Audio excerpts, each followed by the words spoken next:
This is Chapter 10 of The Miraculous Journey of Edward Tulane. Lolly was a lumpy woman who spoke too loudly and who wore too much lipstick.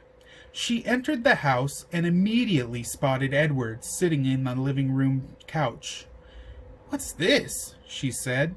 She put down her suitcase and picked Edward up by one foot. She held him upside down. "That's Susanna," said Nellie. "Susanna!" shouted Lolly. She gave Edward a shake. His dress was up over his head, and he could see nothing. Already he had formed a deep and abiding hatred for Lolly. "Oof."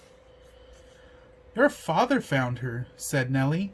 "She came up in a net, and she didn't have no clothes on her, so I made her some dresses."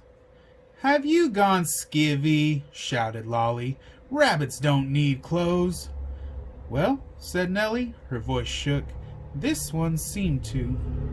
Lolly tossed Edward back on the couch. He landed face down with his arms over his head and his dress still over his face. And he stayed that way through dinner. "Why have you got out that old high chair?" shouted Lolly. "Oh, don't pay it no mind," said Nellie. "Your father was just gluing on a missing piece, wasn't you, Lawrence?" "That's right," said Lawrence without looking up from his plate.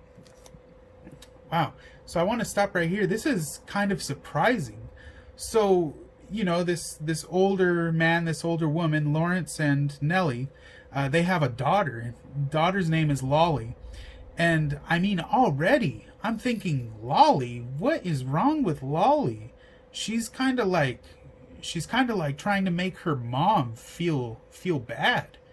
I mean, I hope you guys never meet anybody who's like that, because I mean, if they want to make their parents feel bad, I wonder how they'd want to make other people feel bad, Like, that's really sad. Let's keep reading, though.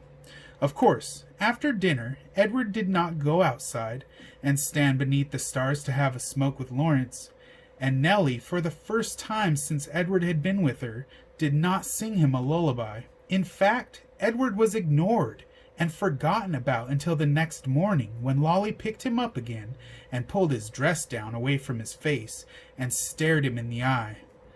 "Got the old folks bewitched, don't you?" said Lolly.